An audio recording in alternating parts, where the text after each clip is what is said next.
Thou burning sun with golden beam, thou silver moon with softer gleam. Oh, praise Him, oh, praise Him. Alleluia, alleluia, alleluia.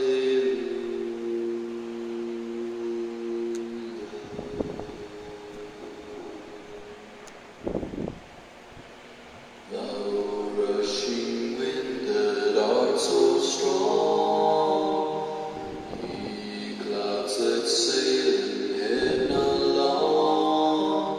Oh, praise Him, alleluia. Thou rising morning, praise rejoice. Ye lights of evening, find a voice. Oh, praise Him, oh, praise Him. Alleluia, alleluia,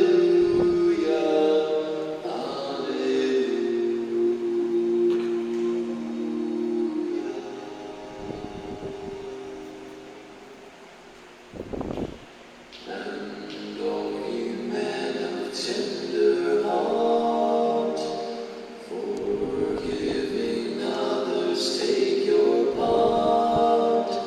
Oh, sing ye, alleluia. Ye who long pain and sorrow bear, praise God and on Him cast your care. Oh, praise Him, oh, praise Him. Alleluia, alleluia, alleluia.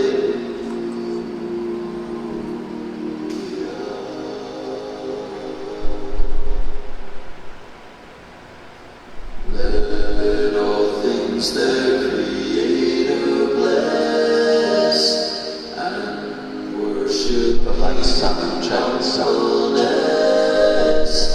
Oh, praise Him, hallelujah.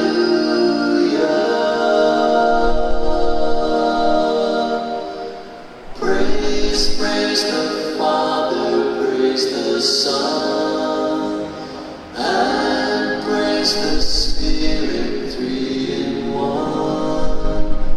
Oh, praise Him, oh, praise Him.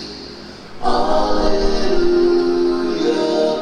alleluia, alleluia.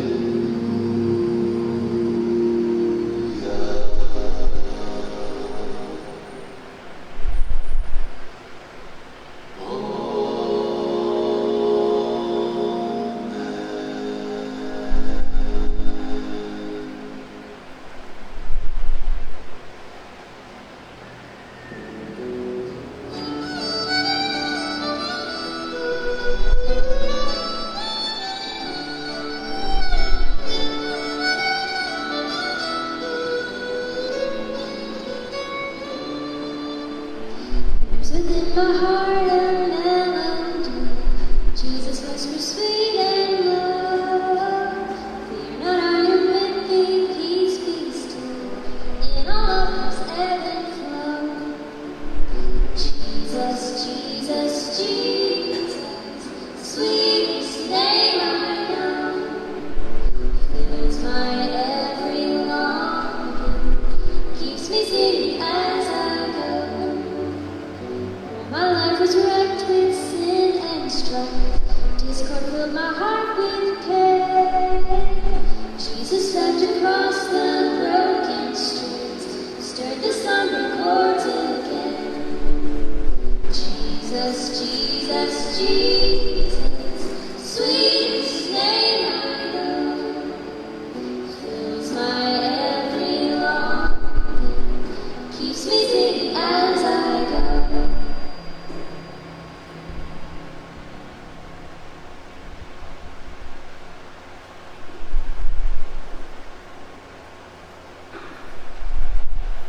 Magandang gabi po sa bawat isa, din sa ating mga kapatiran na nakatunghay sa ating live streaming.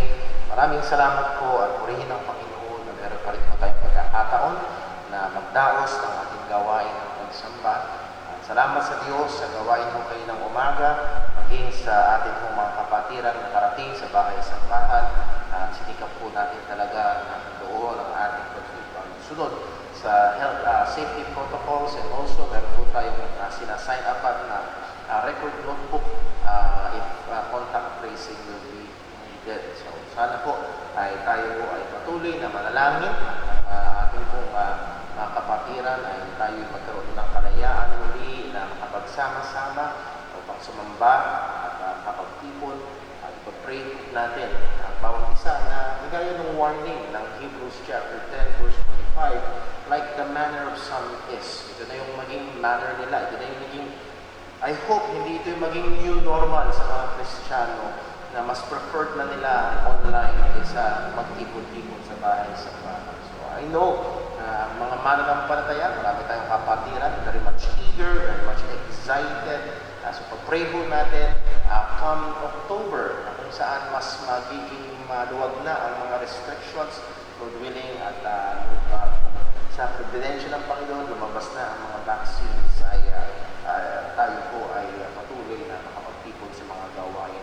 Or much better, dumating na ang ating Panginoong Kristo, and by that ay wala na talagang makakahadlang. Tayo ay talagang magsasama-sama sa piling ng ating Panginoon upang siya ay purihin at sambahin ng wala hanggan. So that we're looking forward to that. So ngayon po ay dadako po tayo sa ating panggaming gawain at tayo po ay dadako sa panawagan ng pagsamba o magbibigay ng ilang sandali ng katahimikan upang ihanda ang ating mga sarili, upang manalangin sa Panginoon, tulungan tayo ng Diyos at ganoon din kung may mga kasalanan na kailangang pagsisihan ay ating ilapit sa Panginoon at paghawakan ng kanyang pangako na kung ipahayag natin ang ating mga kasalanan ay tapat at banal siya at tayo matatawarin at lilinisin sa ating mga kaluluan at alam natin yaan ay sa pamamagitan ng ating Panginoong Jesucristo. So ngayon po ay tayo ay dumako sa panalangin. Let us pray.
Manalangin po tayo. O aming Amang Diyos, dakila, banal na kapangyarihan. Ikaw, Panginoon, ay nasa lahat ng dako at nakakaalam ng lahat ng bagay. Alam mo, Panginoon, maging ang laman ng aming puso at isipan. Alam mo, O Diyos, lahat ng aming mga lakad. Oo, maging ang mga kabigatan sa aming puso at mga intindihin sa aming kaisipan. Panginoon, tulungan mo kami ngayon. Sa aming panahon ng pagsamba, tulungan mo kami na ituon ang aming puso at isipan sa iyo.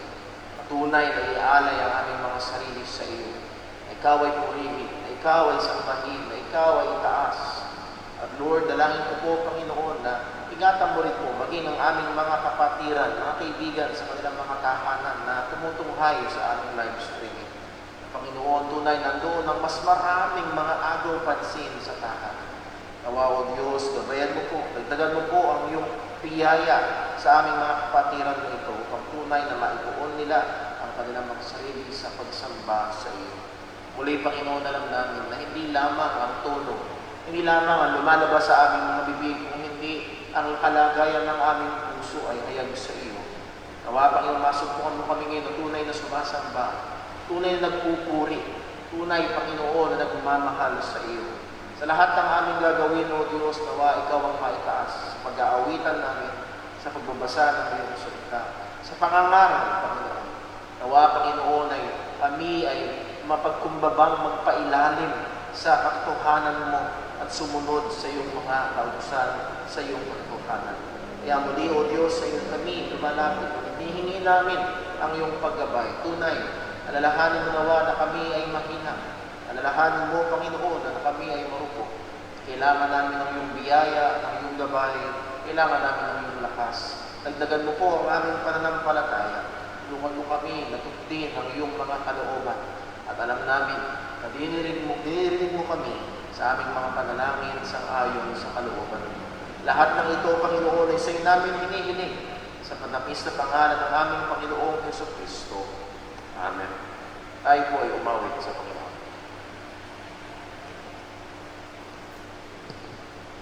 Tayo po umawit. Awitin po natin at Calvary.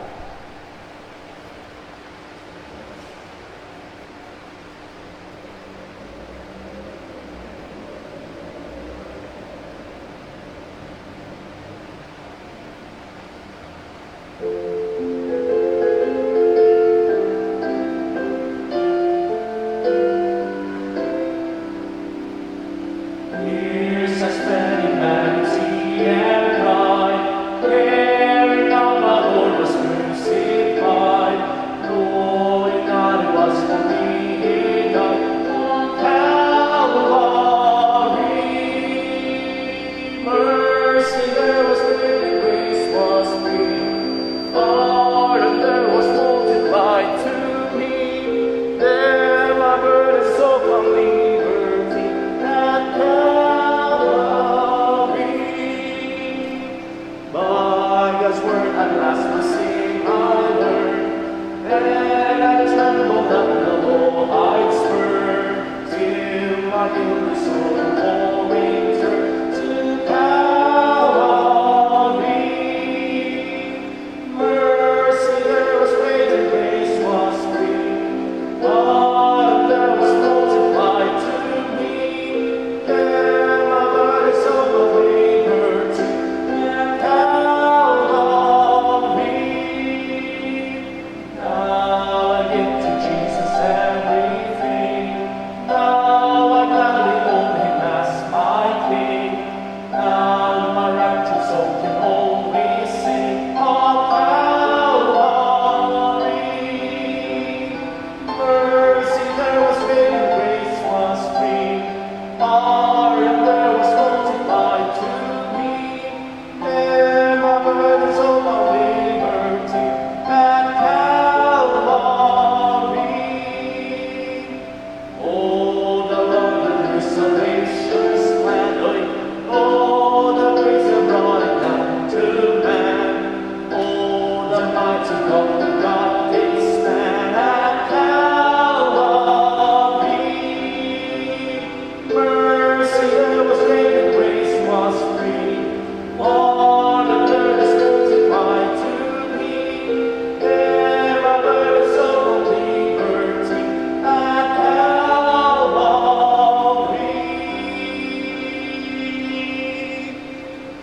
Amen.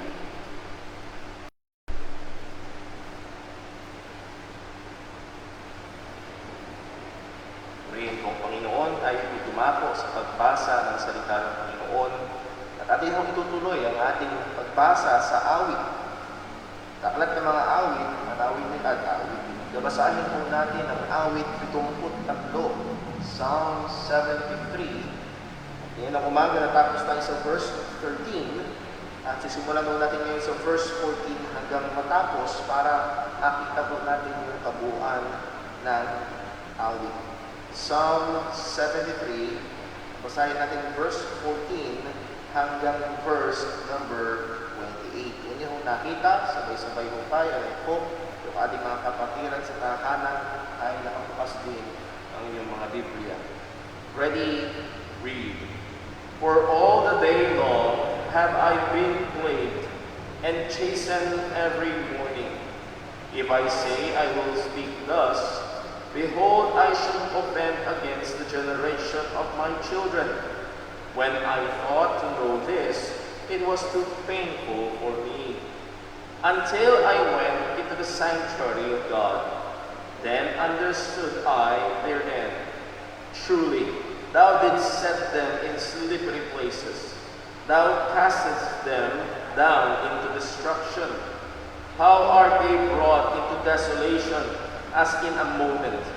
They are utterly consumed with terrors. As a dream when one awaketh, so, O Lord, when thou awakest, thou shalt despise their image. Thus my heart was grieved, and I was pricked in my reins. So foolish was I, and ignorant. I was as a beast before thee. Nevertheless, I am continually with thee. Thou hast holden me by my right hand. Thou shalt guide me with thy counsel, and afterward receive me to glory. Whom have I in heaven but thee? And there is none upon earth that I desire besides thee. My flesh and my heart faileth, but God is the strength of my heart and my portion forever. For, lo, they that are far from thee shall perish. Thou hast destroyed all them that go a-warring from thee. But it is good for me to draw near to God. I have put my trust in the Lord God, that I may declare all thy works. Malaking po ng Diyos ang pagkabasa ng kanyang mga salita. Muli ho tayo manalangin, mga kapatid. O aming amang Diyos, salamat po. Salamat po sa pagkakagaya ng aming nabasa. Hindi dahil mahusay kami, hindi dahil matapat kami, hindi dahil magaling kami o malakas kami. Ang katotohanan kaya kami ay nasa pananampalataya pa rin. Ang katotohanan kaya kami ay naglilingkod pa rin ay dahil hinawakan mo ang aming mga kamay. Dahil ikaw ang may hawak sa amin. Hindi dahil kami ay tapat, kundi dahil ikaw ay tapat. Hindi dahil kami ay malakas, kundi dahil ikaw ay makapangyarihan at walang makakaagaw sa amin sa iyong mga kamay. At Panginoon, kagaya ng aming nabasa sa huling talata ng pagbabasa namin ngayon, it is good for us to trust in the Lord. Lord, tunay, pag tumingin kami sa paligid, tila baga sumasagana ang mga masasama.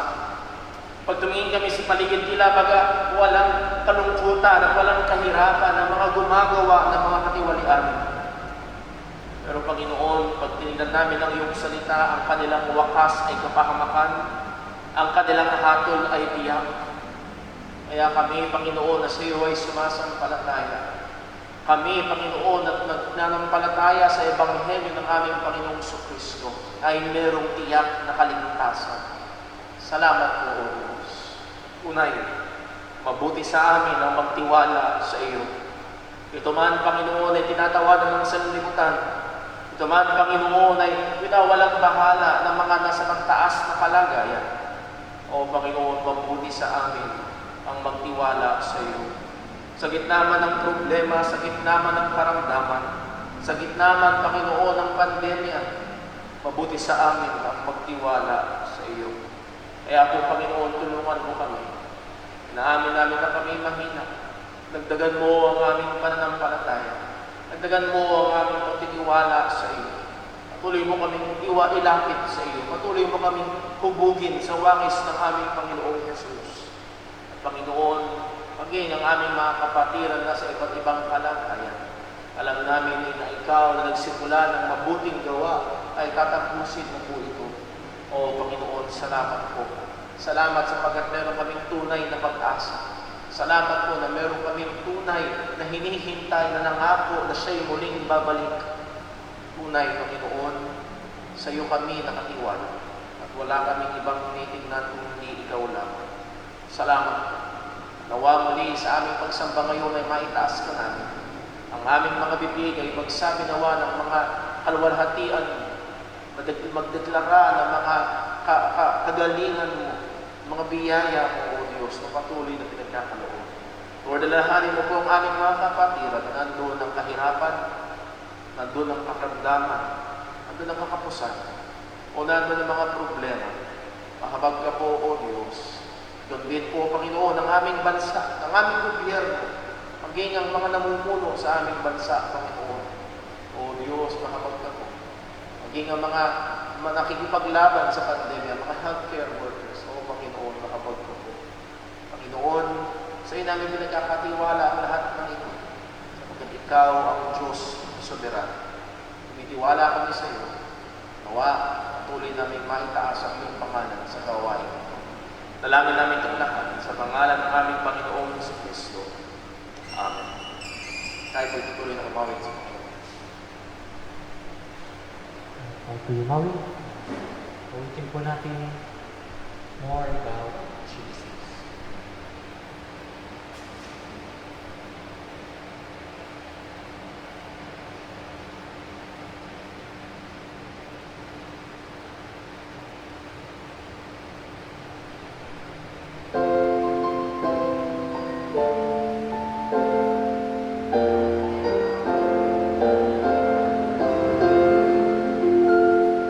More about Jesus would I know, more of His grace to others shown, more of His saving fullness see, more of His love who died for me.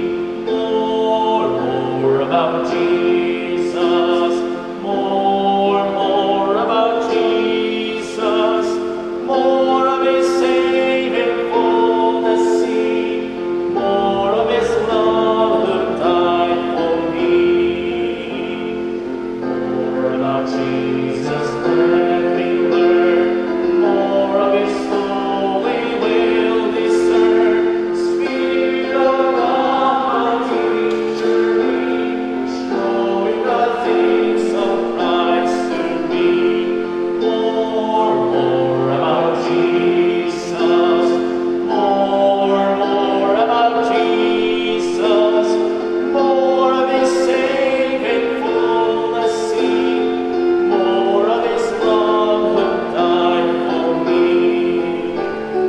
More about Jesus on His throne, praises in glory all His own. More of His kingdom sure and free, more of His coming Prince of Peace. More about Jesus, more about Jesus, more of His saving fullness free, more of His love who died for me.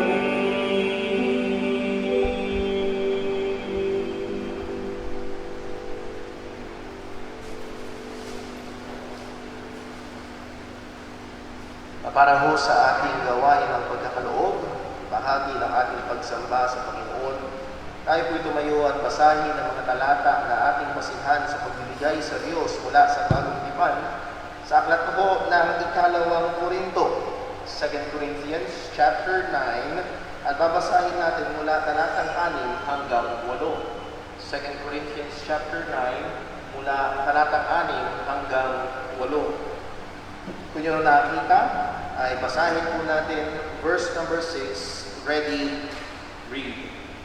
But this I say, he which soweth sparingly shall reap also sparingly, and he which soweth bountifully shall reap also bountifully. Every man according as he purposeth in his heart, so let him give, not grudgingly or of necessity, for God loveth a cheerful giver. And God is able to make all grace abound toward you, that ye, always having all sufficiency in all things, may abound to every good work. Pagpalain po ng Diyos ang pagkabasa ng kanyang mga salita, muli po tayong manalangin.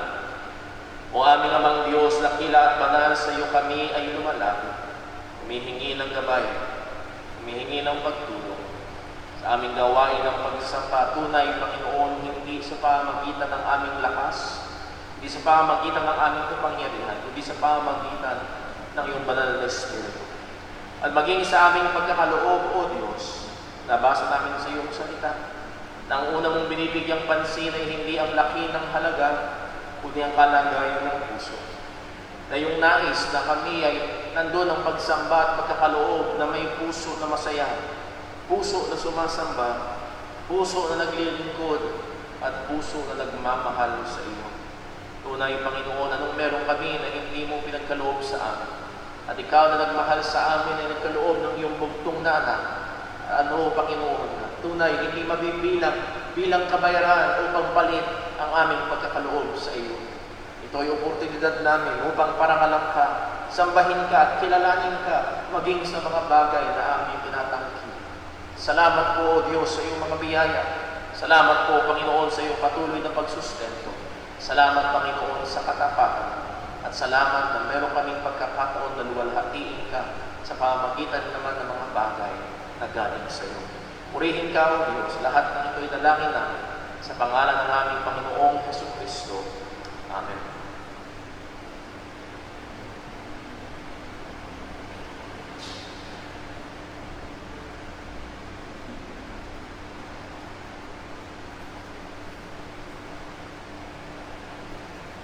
Tayo tumawag sa Panginoon. Awitin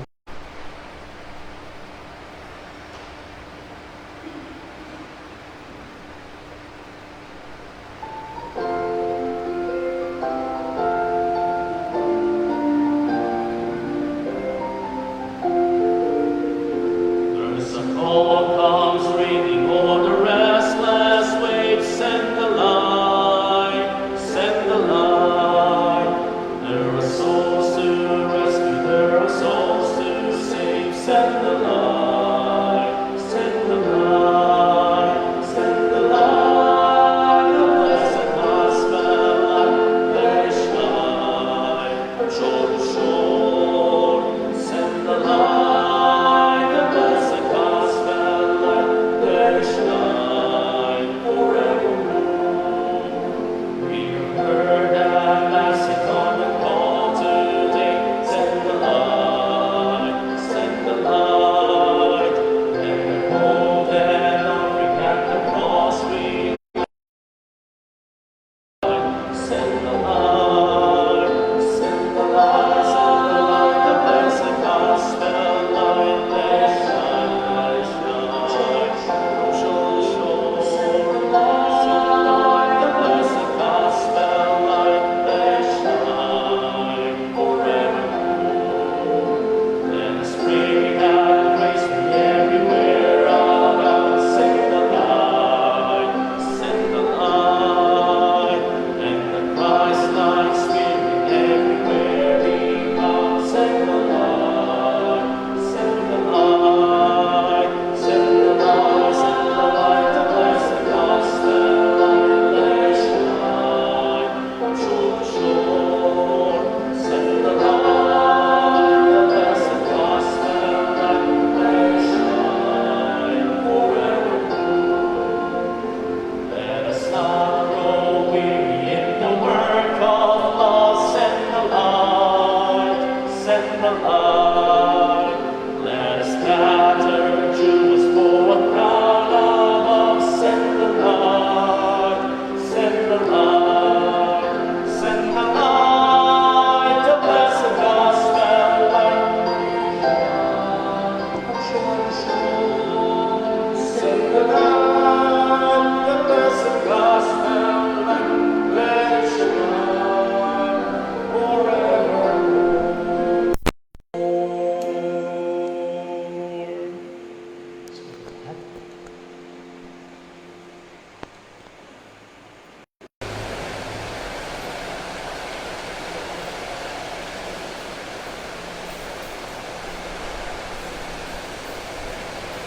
Purihin po ang pangalan ng Panginoon. Muli ho, maraming salamat sa bawat isang naririto. Tayo ho ay patuloy na may gawain ng pagsamba.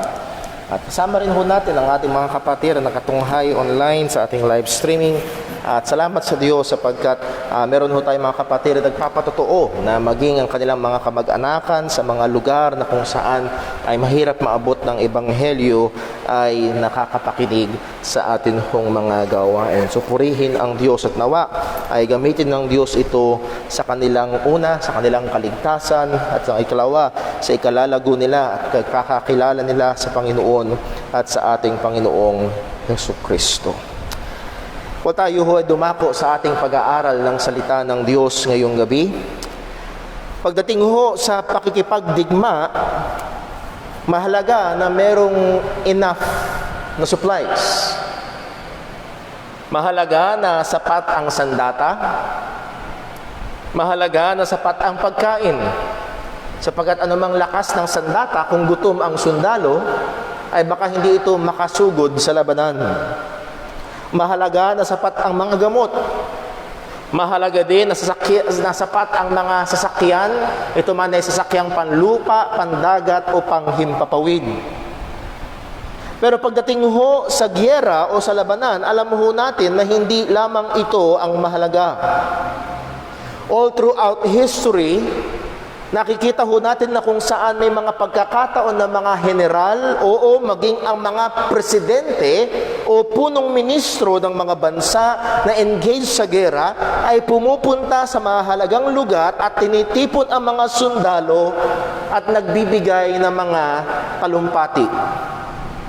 Ito ay sapagkat alam nila na hindi lamang sandata, hindi lamang pagkain, hindi lamang sasakyan ang kailangan ng mga sundalo, kailangan din nila ng encouragement.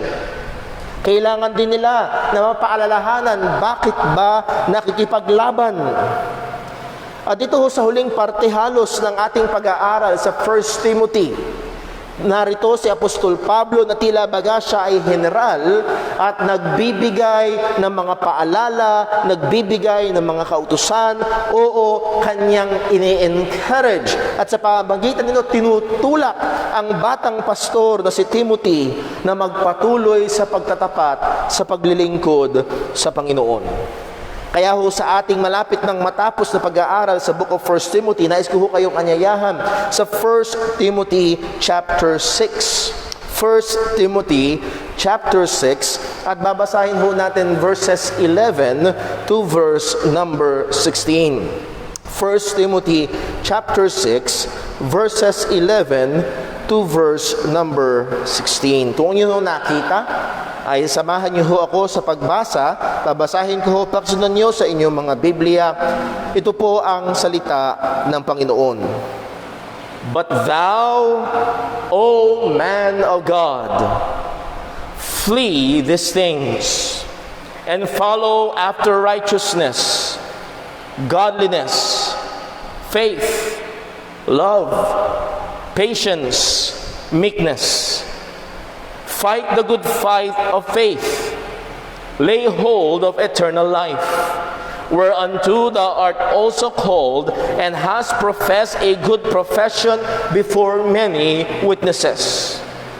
I give thee charge in the sight of God, who quickeneth all things, and before Jesus Christ, or Christ Jesus, who before Pontius Pilate witnessed a good confession, that thou keep this commandment without spot, unrebukable, until the appearing of our Lord Jesus Christ, which in his time he shall show who is the blessed and only potentate, the King of kings and the Lord of lords, who only hath immortality, dwelling in the light, which no man can approach, unto whom no man hath seen, nor can see, to whom be honor and power everlasting. Amen. Pagpalain po ng Diyos ang pagkabasa ng kanyang mga salita, hingin natin ang tulong ng Panginoon. O aming Amang Diyos, muli, ito ay iyong mga salita, at liban na ikaw ang magturo sa amin, liban na bigyan mo kami ng liwanag, ito ay pawang magiging walang kabuluhan sa aming mga pandinig. Ito ay hindi magdudulot ng kabanalan, Ito'y hindi magwawangis sa amin kay Kristo. Kaya Panginoon, hiling namin ng iyong habag. Kahabagan mo po una ako bilang tagapagturo. Kahabagan mo po ikalawa ang mga taong makikinig. Nawa, O Diyos, hindi ang salita ng tao, kundi ang katotohanan mo, sapagkat ang katotohanan mo ang magpapabanal sa amin. At sa iyo namin ito hinihingi na kayang gumawa ng higit sa aming inaakala at hinihingi. At hinihingi namin ito sa pangalan ng aming Panginoong Hesukristo. Amen. Ang ating pinakamensahe ho ngayon at maging sa mga susunod ay ito.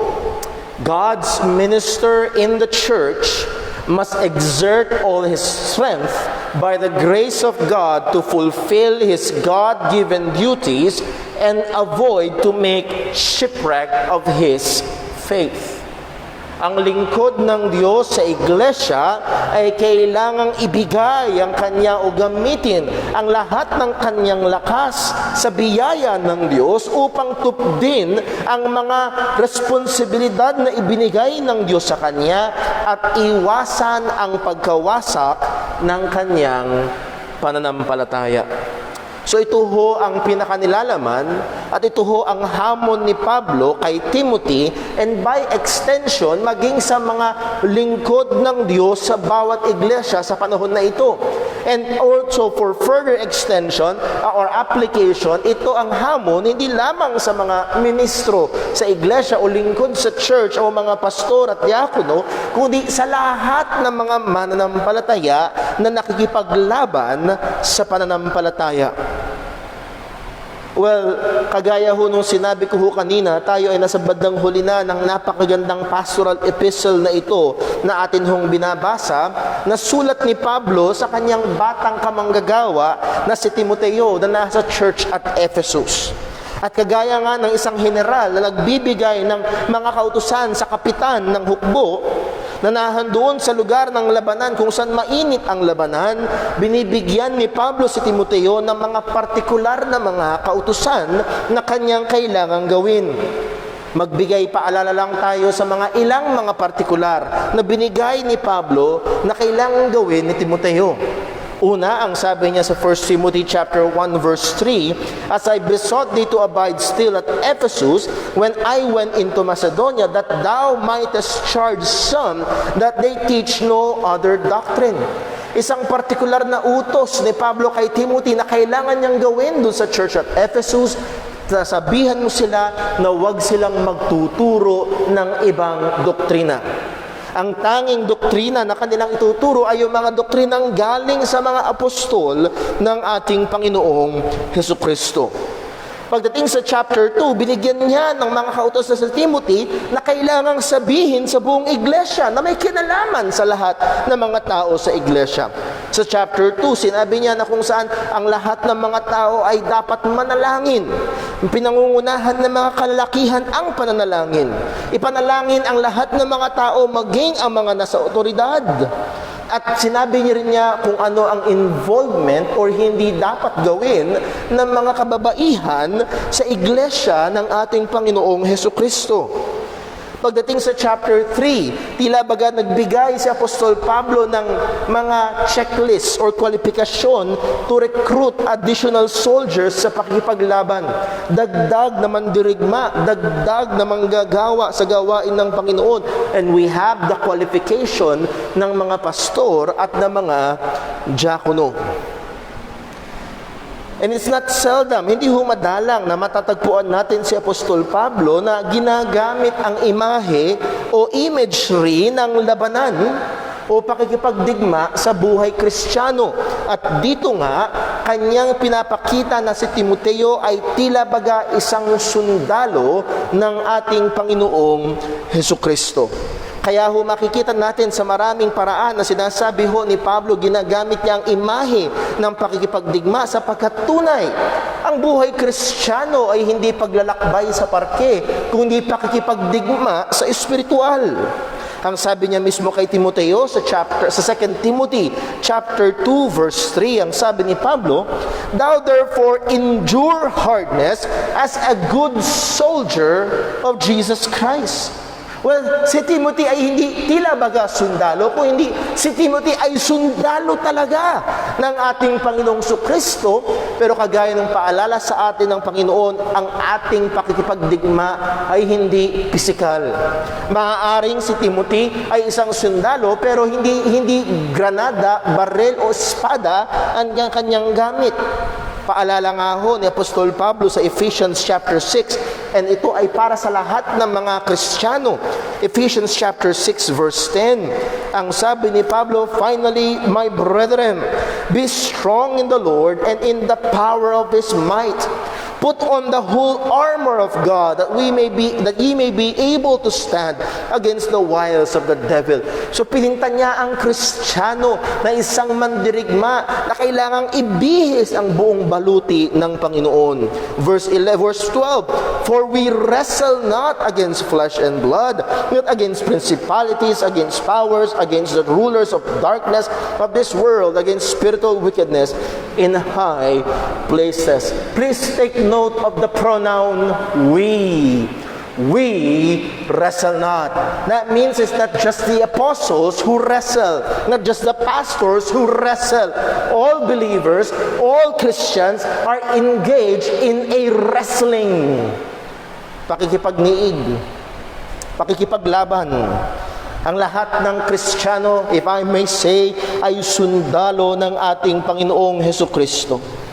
Ngunit nandun pa rin ang pangunguna ng mga manggagawa sa iglesia. At mismo sa ating pinag-aaralang aklat sa 1 Timothy chapter 1, kung inyong maaalala yung ating pinag-aralan sa chapter 1 verse 18, ang sabi ni Pablo, "This charge I commit unto thee, son Timothy, according to the prophecies which went before on thee, that thou by them," what? "Mightest war a good warfare." Ang mga charge na ito, ang mga kautusan na ito, Timothy, ay binibigay ko sa iyo upang ikaw ay makipagdigma ng mahusay. O sa mga tao hong nagnanais pumasok sa ministry, ng kaisipan nila, ang ministry ay isang lugar na kung saan ito ay relax, isang lugar na kung saan ito ay madali, isang lugar na kung saan ito ay sisikat ka at yayaman ka. Meron silang maling pananaw. Ang gawain ay pakikipagdigma. Hindi lang yun, ang buong buhay Kristiyano ay pakikipagdigma. Ang mga mananampalataya ay engaged sa isang spiritual na pakikipaglaban na handon ng patuloy na conflict sa pagitan ng spirito at ng laman. Si Satanas at ang mundong ito na ayaw sa Panginoon ay patuloy na nilalabanan ang kaharian ng ating Panginoong Hesukristo. At kung sa pakikipaglaban sa COVID-19, ang mga frontliners ay walang iba kung hindi ang mga medical workers, sa pakikipaglaban sa spiritual, masasabi natin ang mga frontliners ay una sa lahat, yes, lahat ng Kristiyano, pero nandun sa unahan ang mga manggagawa sa iglesia ng ating Panginoong Hesukristo. At bilang mga sundalo na nakikipaglaban, bilang mga sundalo na nakikipagniig, kailangan natin ng mga instruksyon, kailangan natin ng mga encouragement upang tayo ay patuloy na itulak na magpatuloy sa ating pakikipaglaban. At ito ang ginagawa ni Pablo kay Timothy. Pinapaalalahanan niya, sinasabihan niya kung anong dapat gawin, at kanyang ini-encourage sa pamamagitan ng sulat na ito. May 3 punto ho tayong pag-aaralan mula sa mga talata na ating binasa. And tingin ko ho ngayong gabi, matatapos lang natin yung isa. Una, the charge to the man of God. Ang utos sa lalaki ng Diyos. Pangalawa, the authority behind the charge. Ang otoridad sa likod ng utos. And then pangatlo, the validity of the charge.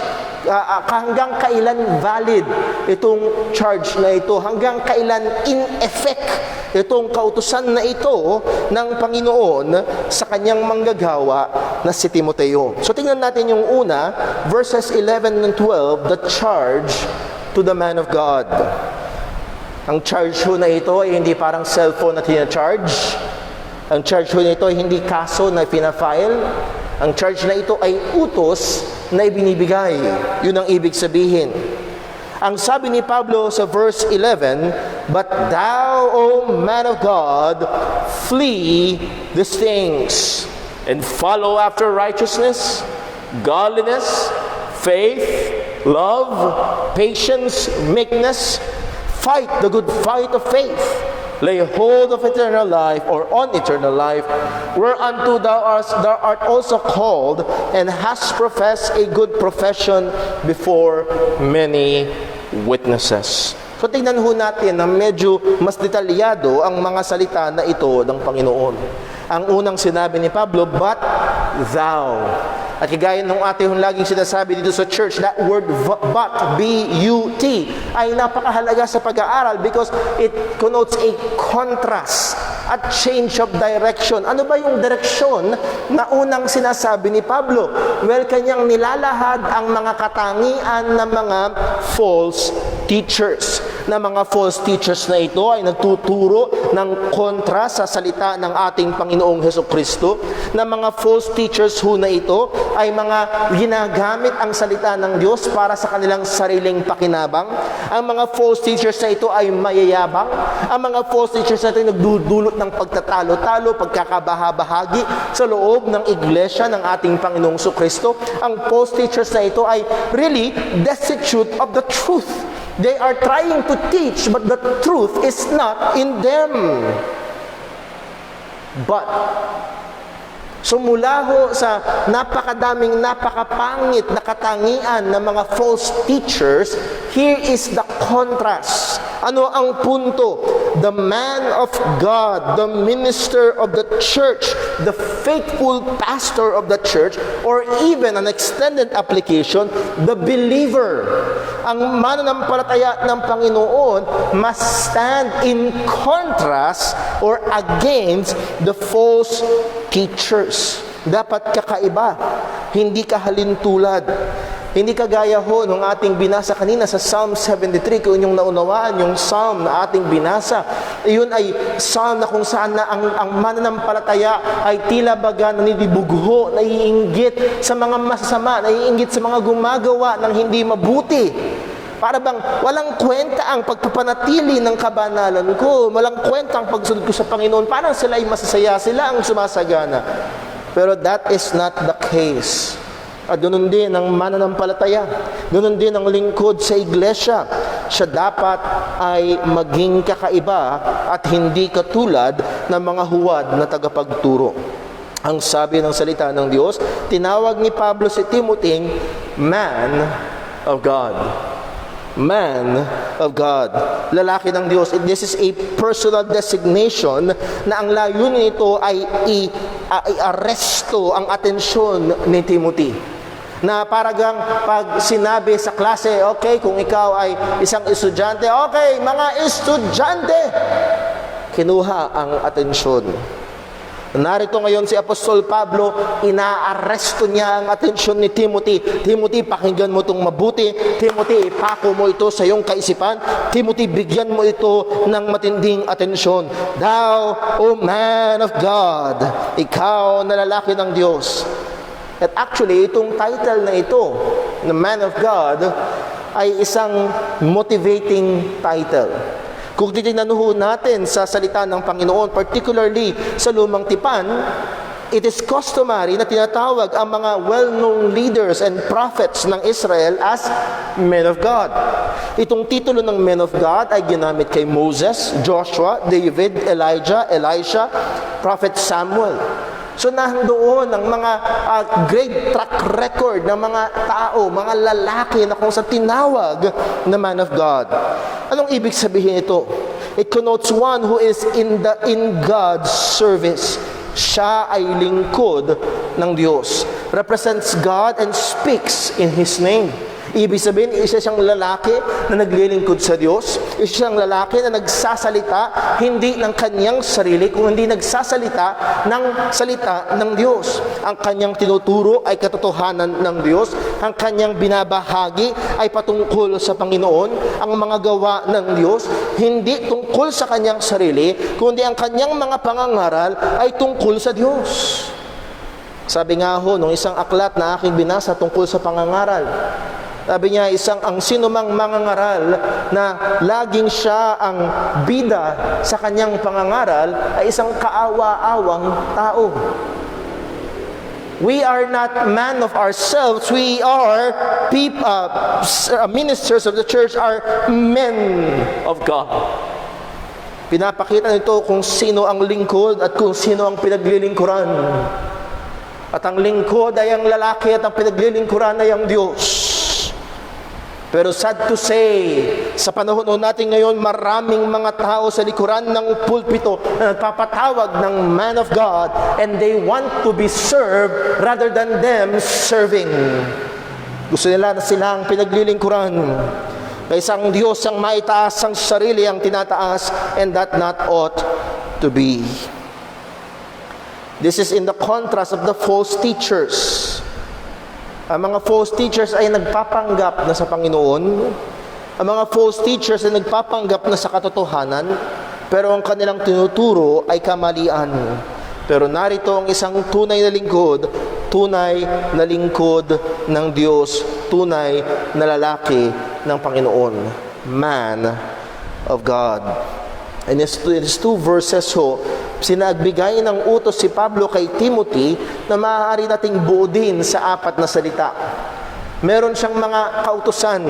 Ito yung charge kay Timothy at maisasummarize natin sa 4 na salita. At ito'y pwede nating sabihin lahat na nagsisimula sa letter F. Una, flee. F-L-E-E. Tumakas. Pangalawang utos, follow. Sundan, or much more better, habulin. Pangatlo, fight. Lumaban. And then panghuli, fasten. Ang sabihin ng fasten, parang fastener. Fasten your seatbelt. Ang punto nito ay pakahawakan mo at huwag mong pakakawalan. So ito ho ang mga utos ni Pablo kay Timothy at tignan ho natin isa-isa. Ang sabi niya, flee, flee. Ang sabi sa verse 11, but thou, O man of God, what? Flee these things. Tumakas ka, lumayo ka, tumakbo ka paalis mula sa mga bagay na ito. Well, ano itong mga bagay na ito?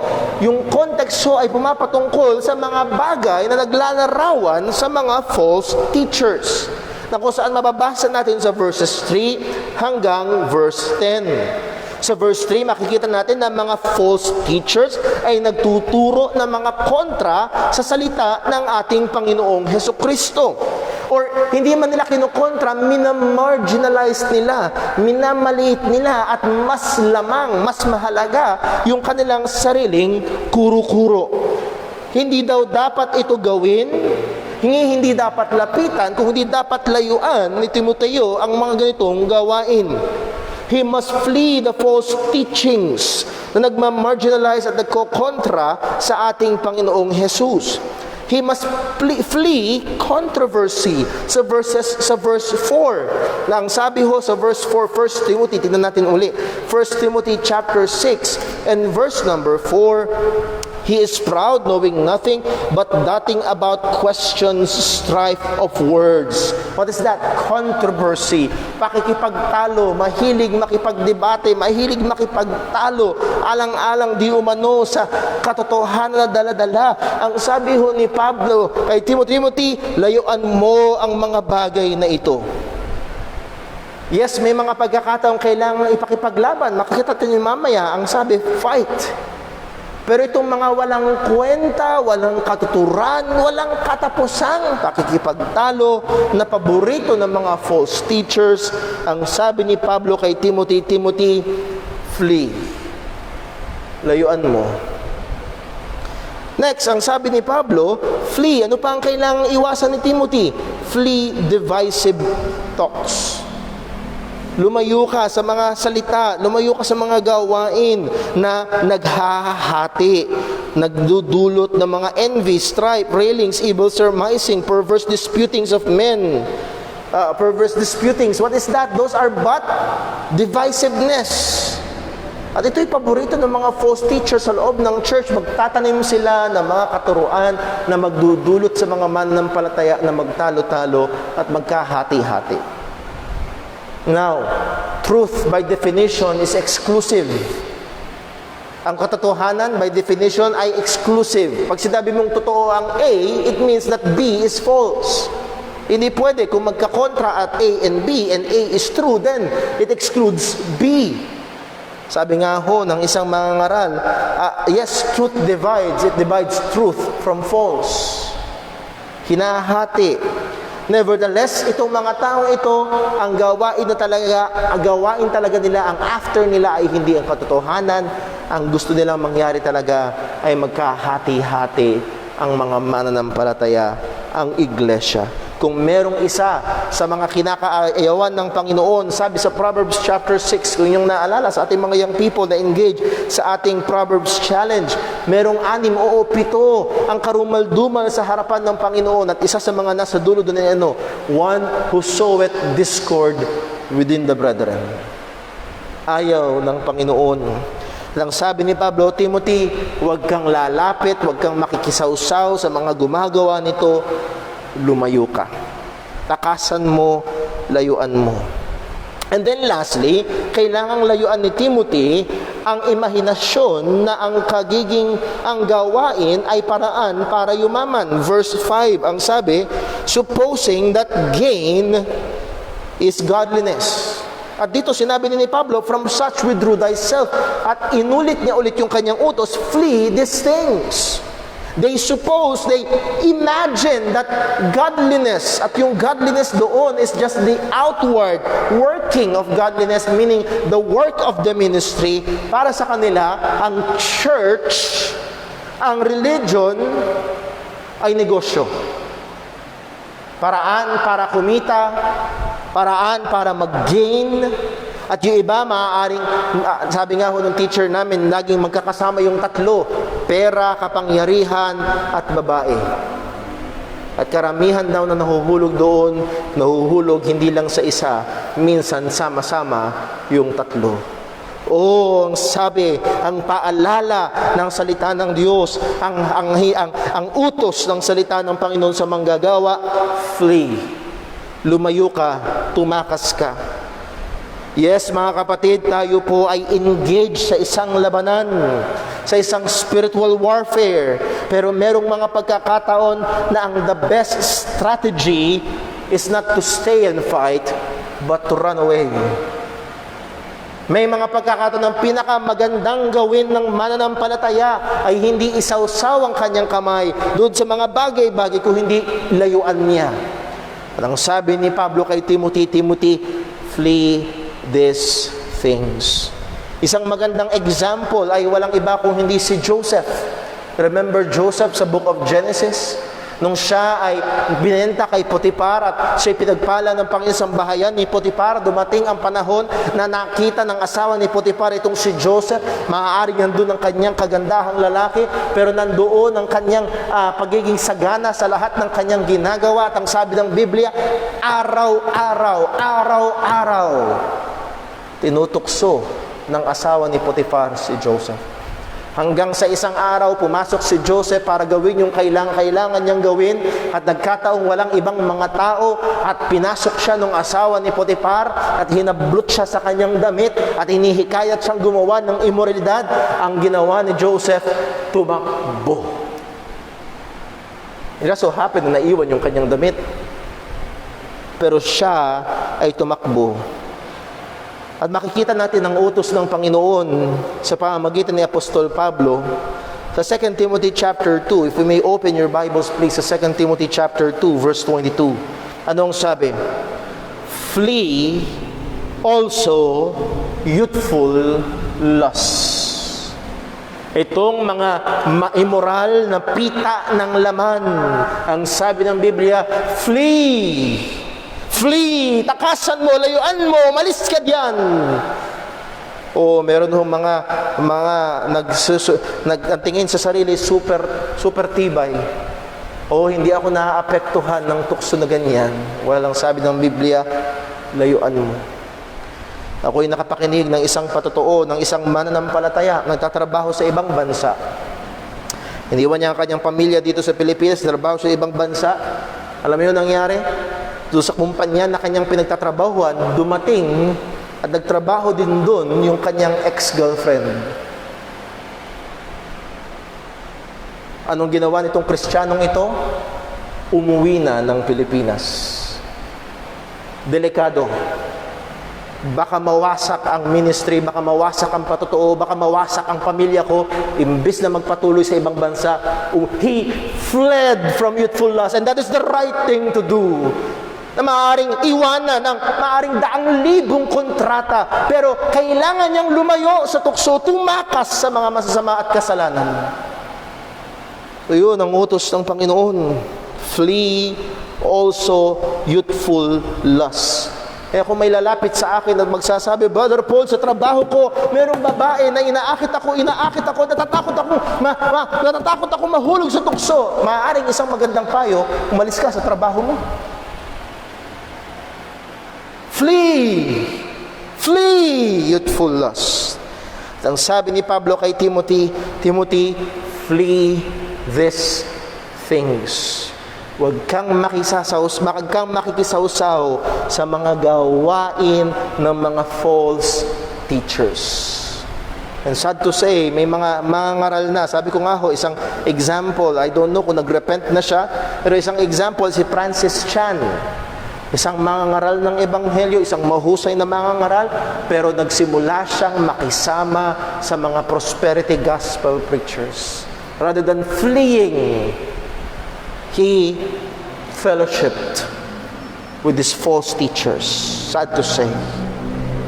So, utos, flee these things. The charge to the man of God, flee these things. The charge to the man of God, next, follow. Follow. Habulin mo. Sundan mo. Tunguhin mo ito. Ang sabi ni Pablo kay Timothy, flee these things, and ang sabi niya, and follow after righteousness. Naalala niyo yung pag-aaral natin last year sa Sunday School, ang mga katangian ng tunay na Kristiyano. At ang katangian ng tunay na Kristiyano ay ito, may dalawang direksyon. Siya ay palayo sa kasalanan at hinahabol o patungo sa kabanalan. Yun ang direksyon ng Kristiyano. Meron siyang nilalayuan at meron siyang hinahabol.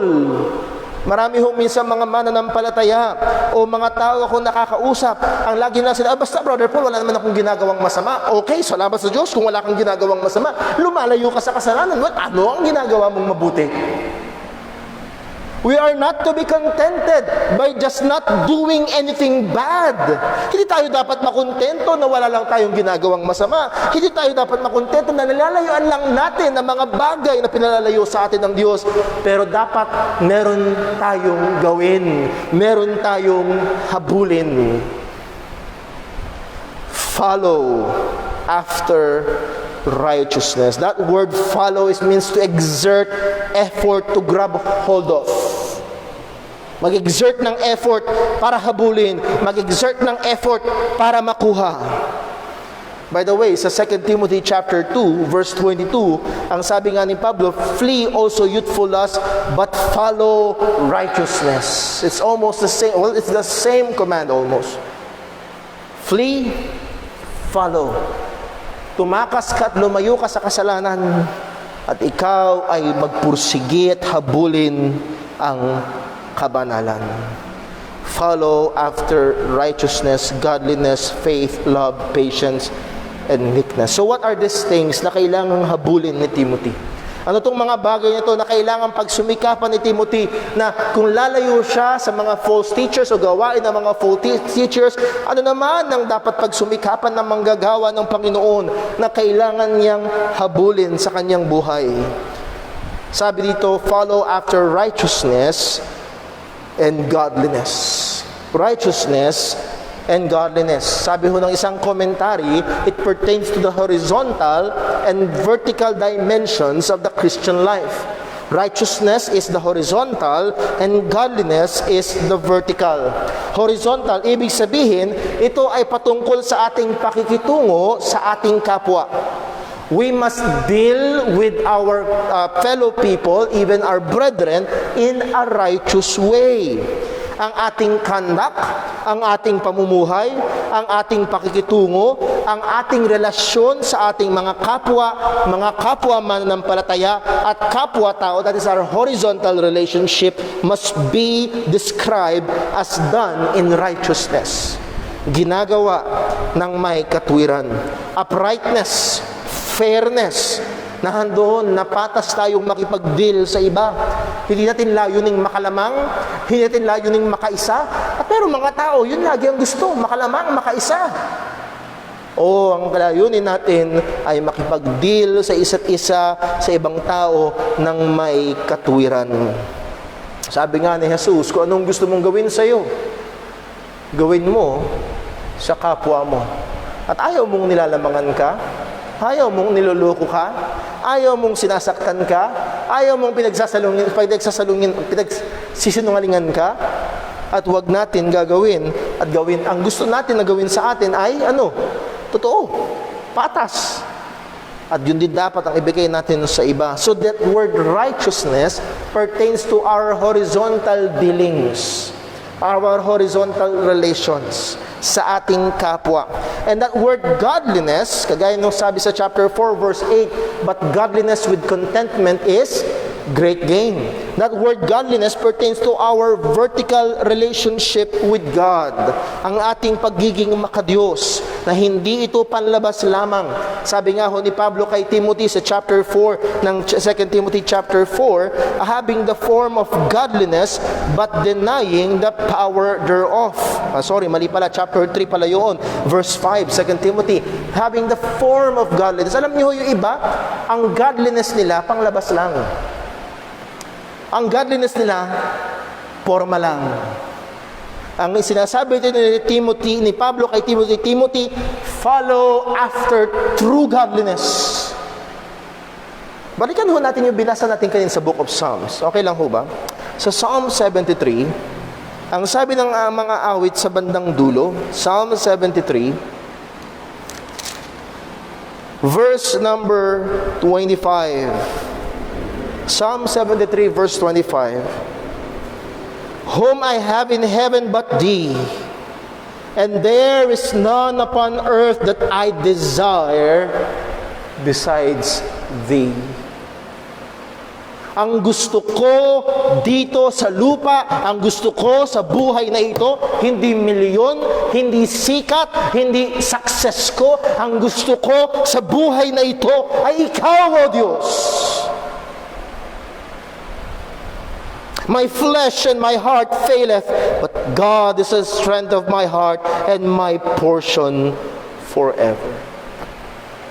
That is true godliness. Merong totoong relasyon sa Diyos.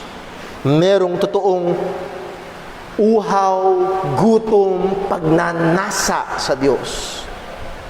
Marami hong mga tao, akala nila gusto nila ang Diyos, pero ang totoo, meron lang silang gustong makuha sa Diyos. Madalas nating example, sa dami ng taong gustong makita si Mayor, tama ba? Marami bang taong gustong makita si Mayor? Oo. Dahil ba type na type nila si Mayor? Dahil bang gwapong-gwapo sila kay Mayor? Dahil ba galing na galing sila kay Mayor? Dahil ba gusto nilang mas makilala pa si Mayor? No. Meron lang silang gustong makuha kay Mayor. Kaya nila hinahanap si Mayor. Alam niyo, maraming mga tao ngayon pumapasok sa church, nakikinig sa mga meron lang silang gustong makuha. At actually, ang reasoning pa niya, Lord, nagsimba ako. Yung hinihingi. Self-centered. No, that is not true godliness. True godliness is having a true, living, growing relationship with God.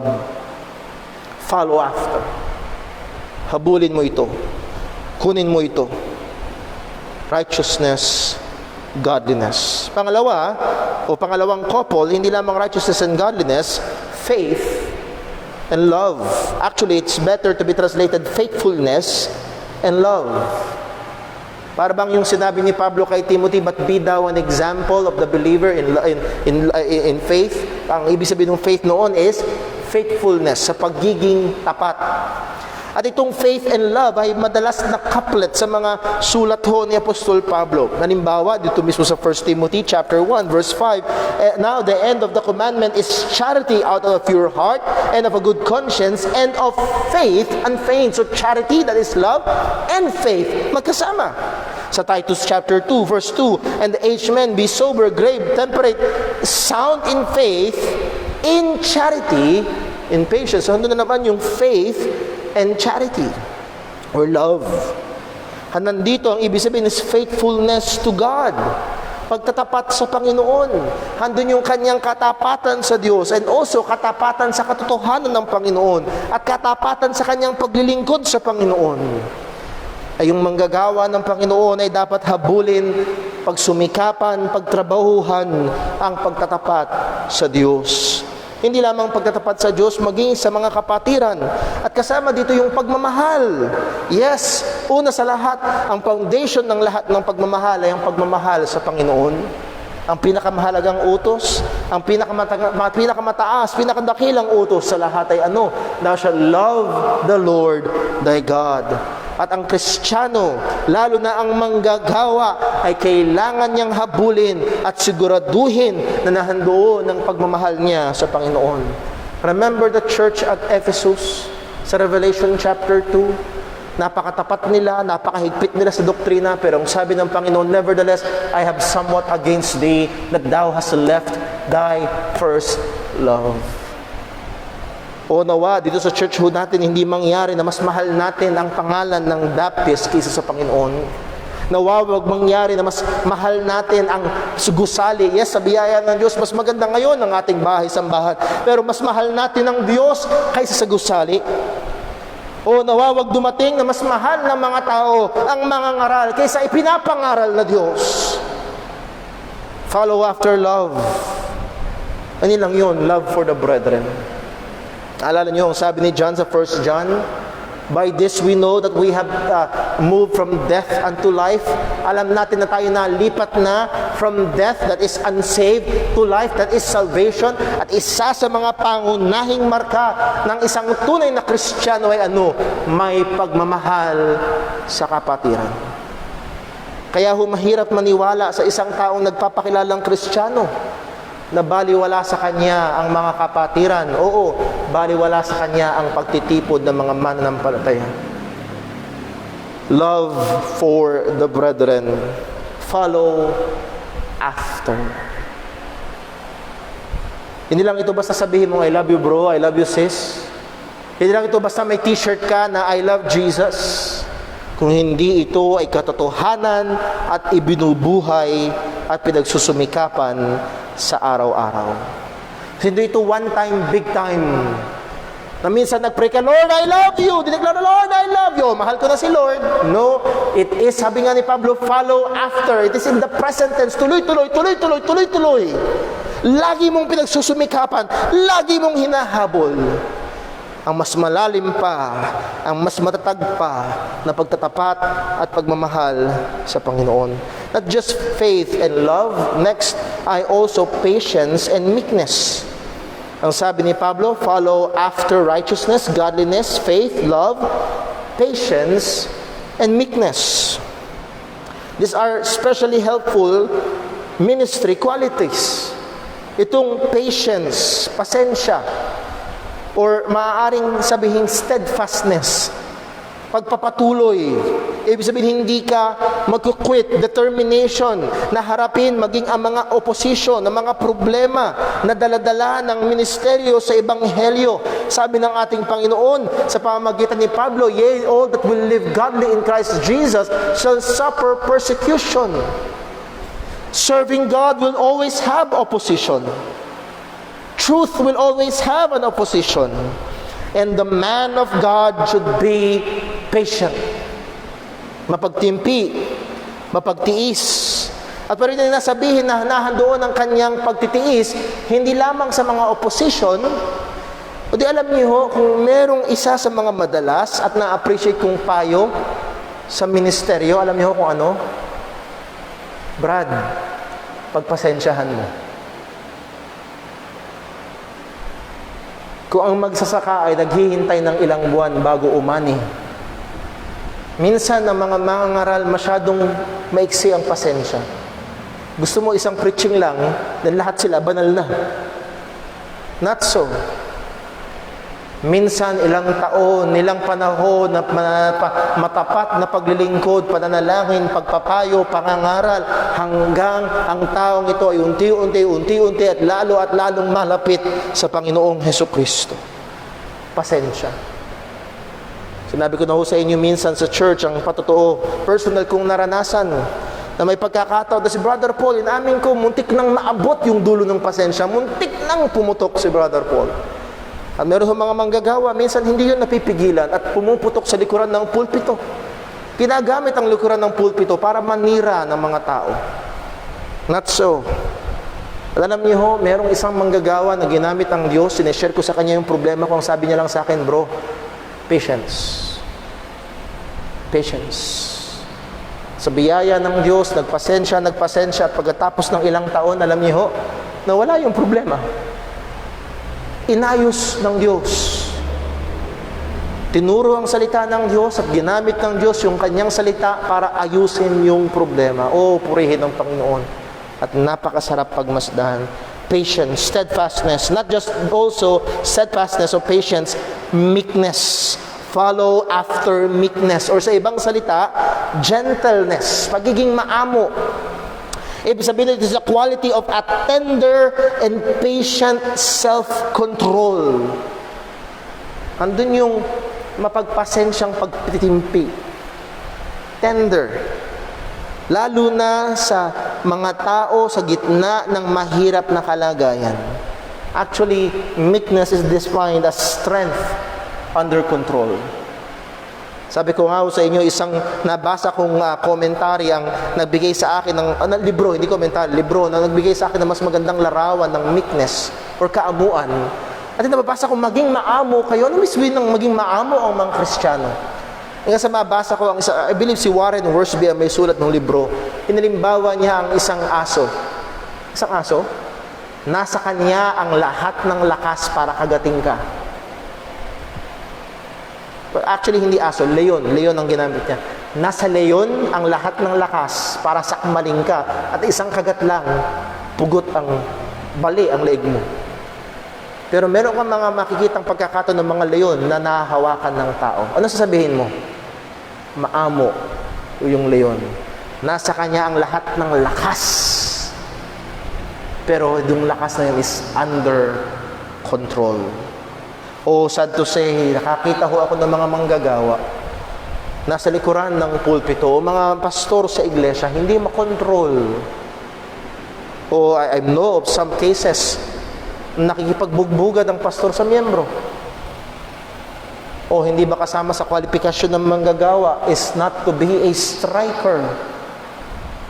Mga kapatid, ang sabi ng salita ng Diyos, follow after patience and meekness, kaamuan. So we see Paul commands Timothy to pursue a balanced spirituality in his ministry. Andun ang balanse. Paglayo sa kasalanan at paghabol sa kabanalan. Lastly, or pangatlo, hindi lamang flee, hindi lamang follow, pangatlo, fight. This is the charge. Ito yung utos ni Pablo. Ito yung noon kay Timothy sa pamamagitan ni Pablo. Fight! Kailangang lumaban. Hindi lamang to basta kung anong labanan, kung hindi labanan sa pananampalataya na kung saan meron ng ilang mga nasinsay. Alam niyo yung mga false teachers, ang ayon sa sulat ni Pablo, marami sa kanila nagsimula ng mabuti. Again, balikan natin sa Acts 20. I believe ito'y familiar na ho sa inyong mga kaisipan. Sa Acts chapter 20, verse 30, or if not 30, 33. Ang sabi ho ni Pablo sa mga, at ang kausap dito mismo ni Pablo ay mga pastor sa Church of Ephesus. At ang sabi ho ni Apostol Pablo sa kanila, sa Acts chapter 20, verse number 30, also of your own selves, mula mismo sa grupo ng mga pastor. sa Ephesus. Sabi ni Pablo, Acts chapter 20 verse 30, also of your own selves shall men arise, speaking perverse things to draw away disciples among them. Merong mga lalabas mula sa inyo. Maaring ito yung mga taong naturuan pa mismo ni Apostol Pablo. Mula sa inyo may mga tatayo at magtuturo ng mga perverse, that is twisted things, false teachings, to draw away disciples. So again, itong mga taong ito ay maaaring nagsimulang mabuti. Ang sabi pa nga ni Apostol Pablo sa verse 10, 1 Timothy chapter 6 verse 10, for the love of money is the root of all evil, which while some coveted after what they have what? Erred from the faith. Because of their love for money, they erred. They go away from the faith. They are in the faith. It doesn't mean na sila ligtas, nas nawala ang kanilang kaligtasan. Pero kagaya nung sinabi ho ni Juan, napakita lamang na sila talaga ay hindi tunay na mga mananampalataya. So merong pool. Handyan yung hatak ng sanlibutan, handyan yung hatak ng laman, handyan yung hatak ng kaaway. Ang sabi ni Pablo, Timothy, fight. Ang sabi niya sa sa 1 Timothy chapter 6 verse number 12, fight the good fight of faith. Lumaban ka ng mabuting laban sa pananampalataya. Meaning si Timothy ay kailangan makipaglaban para sa pananampalataya, partikular para sa pananampalatayang Kristiyano. Ano itong pananampalatayang Kristiyano? Para sa pananampalatayang Kristiyano na itinuro ng mga apostol ng ating Panginoong Hesukristo. At saan natin masusumpungan ang pananampalatayang Kristiyano tinuro ng mga apostol ng ating Panginoong Hesukristo? Narito, sa salita ng Diyos. So to apply to us, tayong mga Kristiyano, lalo na ang mga lingkod sa iglesia ng ating Panginoong Hesukristo, ay kailangan makipaglabang mainam para ipagtanggol ang mga katotohanan ng salita ng Panginoon.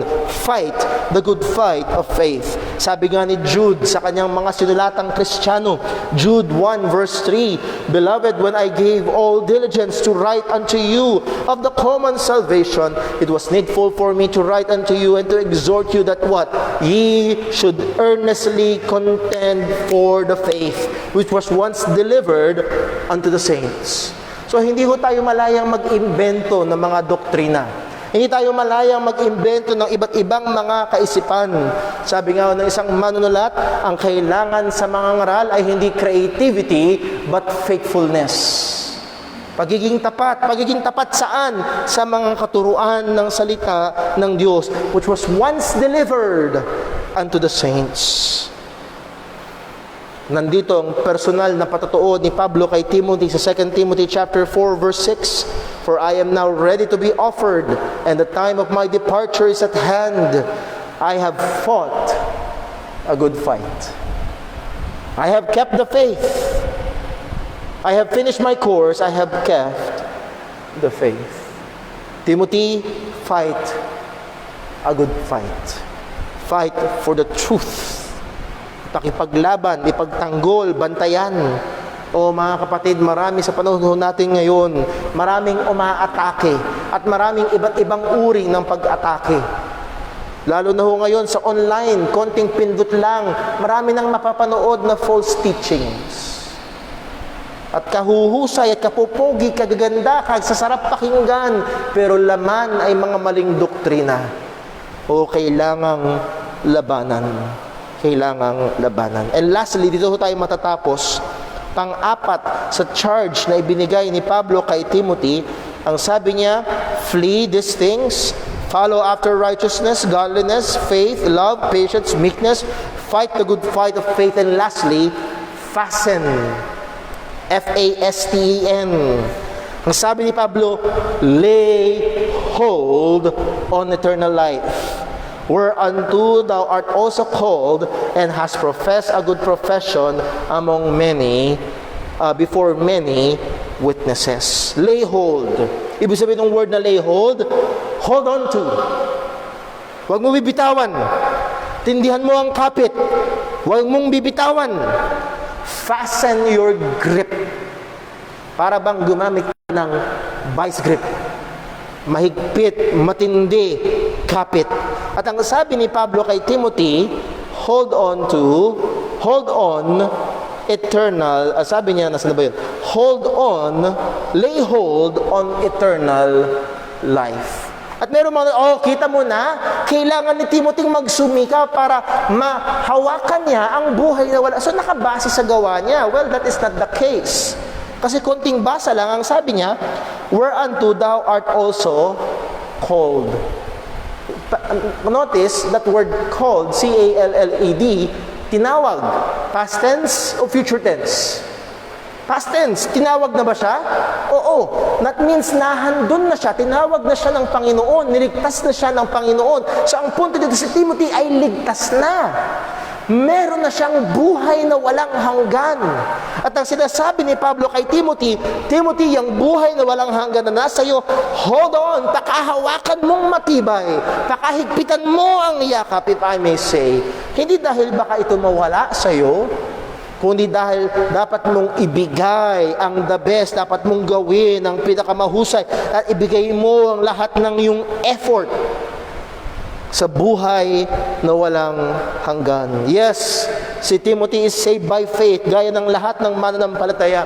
Si Timothy is kept by the power of God, gaya ng lahat ng mananampalataya. Kaya alam natin na hindi pwedeng mawala ang kaligtasan.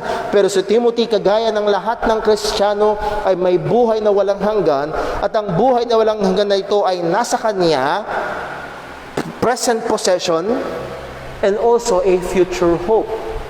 Pag binasa natin ang Bagong Tipan, laging merong ganong salita, already and not yet. Si Timothy and all believers already have eternal life.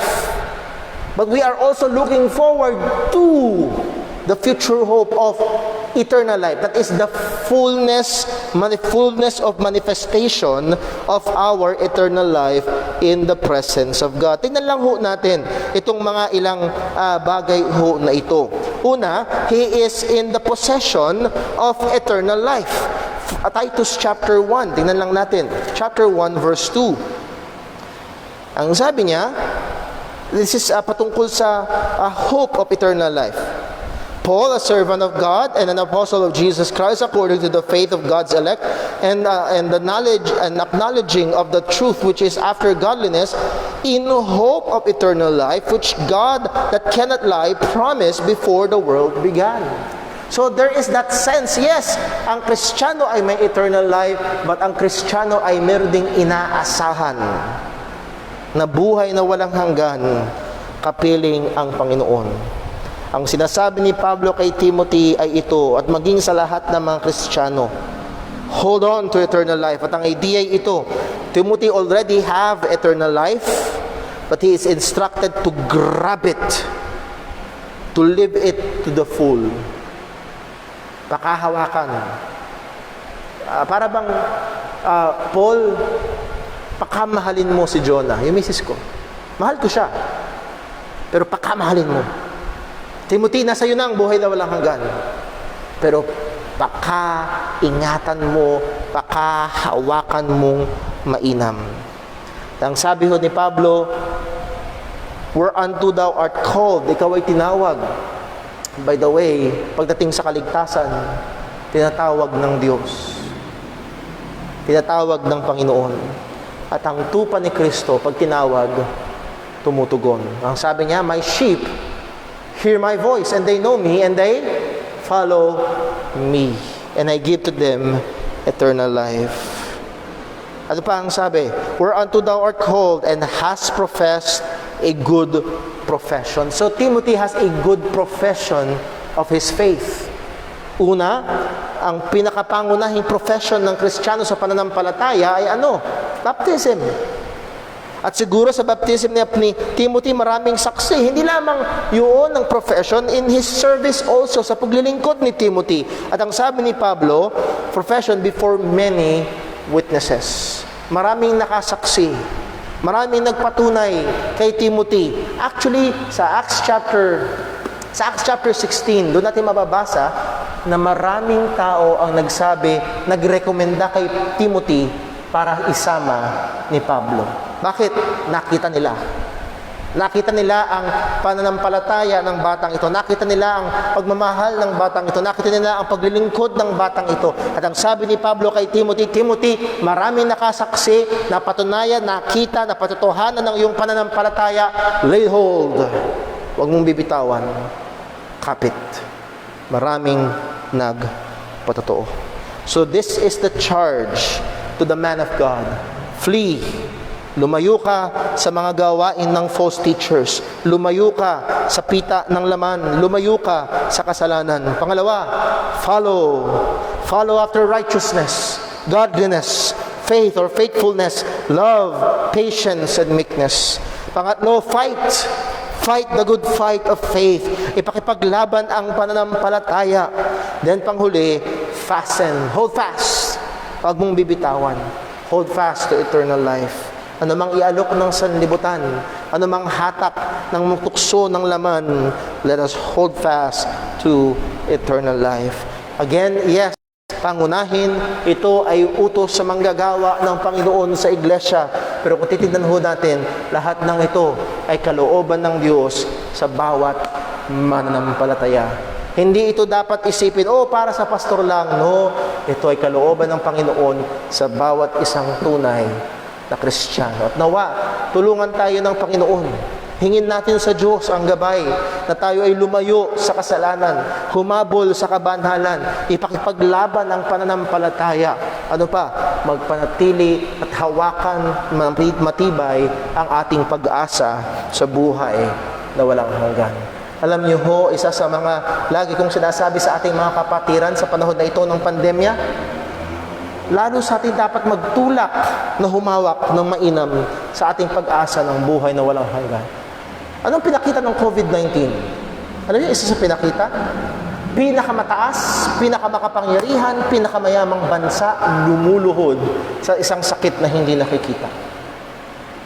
Nasa kanila lahat ng resources, pero daang libo ang namamatay. Kung ang pag-asa mo kay Kristo ay sa buhay lang na ito, walang kabuluhan at kahabag-habag tayo. Pero ang pag-asa natin ay sa buhay na walang hanggan. Oo, hanggang sa muling pagkabuhay. Sana mas excited tayo doon. Mas excited tayo sa muling pagkabuhay kaysa makapag-SM ulit. Mas excited tayo sa pagbabalik ni Kristo kaysa paglabas ng bakuna. Mas tinitingnan natin, hinihintay natin ang pag-asa ng buhay na walang hanggan. Nawa, ito'y patuloy na gamitin ng Diyos sa ating mga buhay. Patuloy niyang gamitin sa ikakawangis natin kay Kristo.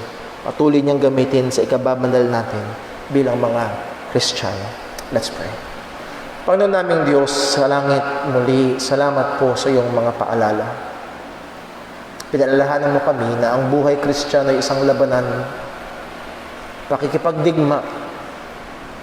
At nawa, Panginoon, maging sa gitna ng pandemyang ito, sa gitna ng abnormal na kalagayan na maraming mga mananampalatayang hindi makapagtipon-tipon, tutulungan mo kami na patuloy na makipaglaban.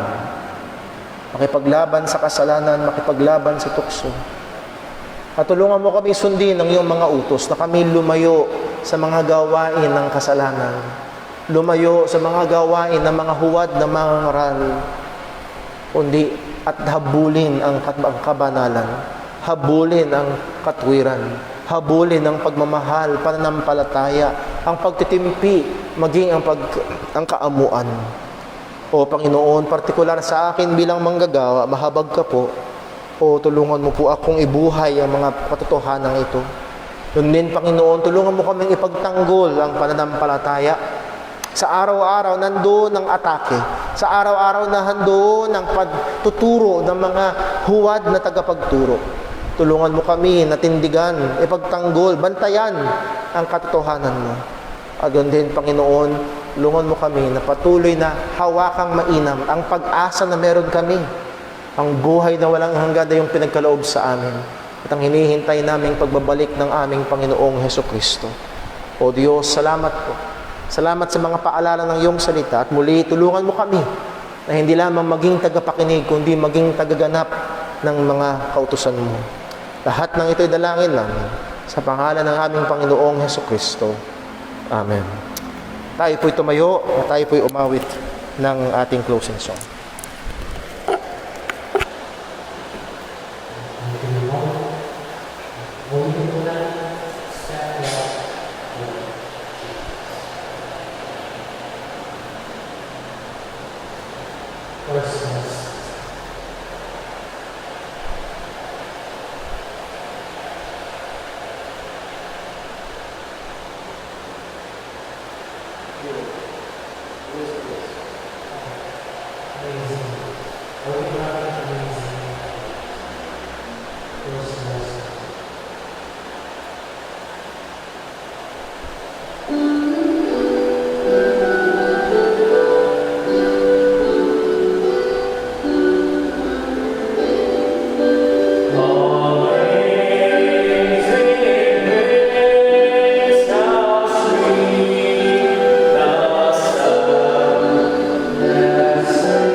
Sing God's praise. Then when we first begun.